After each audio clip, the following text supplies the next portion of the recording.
Добрый дзень, паважаныя дзеці, паважаныя бацькі. Сёння мы пазнаёмімся з творам Міколы Лупсякова «Мэры Кэт». Апавяданне вывучаецца на уроках беларускай літаратуры ў 7 класе. 5 частка.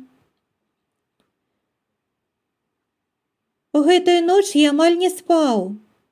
Зайздрасць не давала мне спакою. Што за такая вучаніца ў нас? Калі яна паспела навучыцца так здорава бегаць на каньках. Успамінаючы яе, я ўсё больш адчуваў незразумелую для сябе трывогу.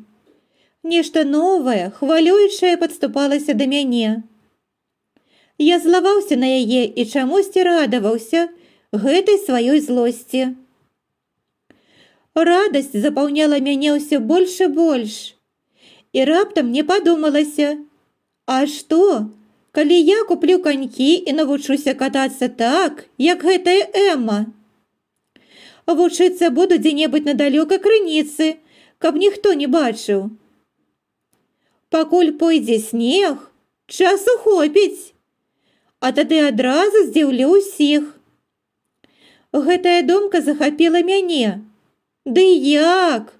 Ужо раніцою я пачаў прасіць у бацькі грошы на чаравікі і канькі.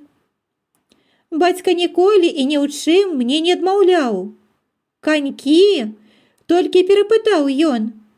Добра, даўно трэба было табе навучыцца на каньках хадзіць. Заўтра я еду ў райцэнтр і прывязу табе канькі. І вось яны перада мною, новыя чаравікі, з прыкручанымі нажавікамі. Я пазіраю на іх і дзіўлюся. Як гэта я, жывучы ля ракі, не меў канькоў? Але на лёдзе мой настрой мяняецца. Я іду да самай далёкай крыніцы, дастаю з-пад палы чаравікі з канькамі і пачынаю пераабувацца. Потым ступаю на лёд і не магу стояць. Мае ногі коўзаюцца, адна ўлева, другая ўправа, і мяне, як хто збівае на дол.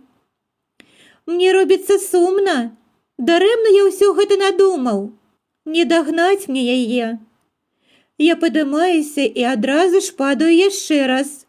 Але блізка нікога няма.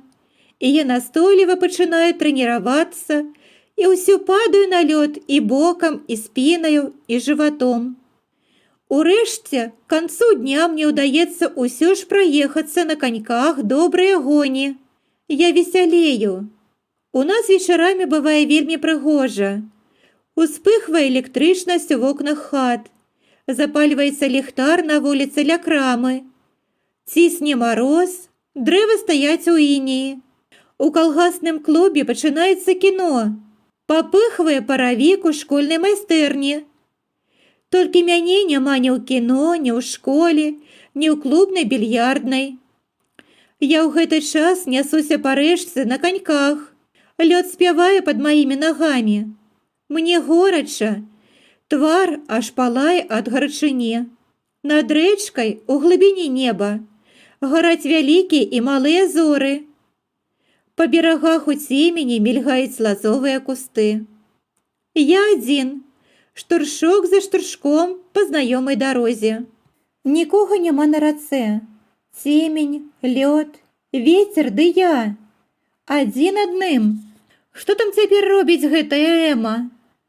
Пэўна, у кіно пайшла, а можа, дома урокі вучыць. І зусім не ведае, што я тут адзін на рэчцы, і не трэба, каб ведала. Мне добра, а Эма хай сабе сядзіць там адна. Хай думае, што яна лепшая за мяне. Мне ўсё роўна. Мне добра вось так аднаму успамінаць пра яе. Зорны халодны вечар. Трашчыць мароз. А я катаюся і ўсё думаю. Дарэмна я тады не загаварыў з ёю. З ёй можна, бадай, і пасябраваць. Але ж калі б пасябраваў, дык хіба быў бы я цяпер вечарам адзін на рэчцы. Прэч такія думкі. У вёсцы тухнуць агні. Позна, а я ўсё яшчэ катаюся. Мне добра, прыемна, І, здаецца мне, што я чую лепей. Вонь загрымела далёка наперадзе, аж гул пайшоў. Гэта лёд трэснуў. А вось зацахліла, залескатала, далёка на чыгунцы поезд ідзе. Прайшоў і сціхла. Толькі сабакі ў вёсках брэшуць. Цішыня. Зоры, як жывыя, пераміргваюцца ў небе. Мне пачынае падабацца мая адзінота. А наперадзе? Што чакае мяне наперадзе? Нарэшце я рашуча зварочваю на балонне, пад'язджаю да берага. У кустах скідваю чаравікі з канькамі, насоўваю валёнкі і іду ў вёску. Канькі нясу пад палой, каб ніхто не ўбачыў, калі сустрэнецца. Наперадзе ў мяне прыемны здаровы сон. Вось і скончылася 5-я частка. Калі ласка, ставьте лайки, подписывайтесь на канал. Дякую вам за увагу.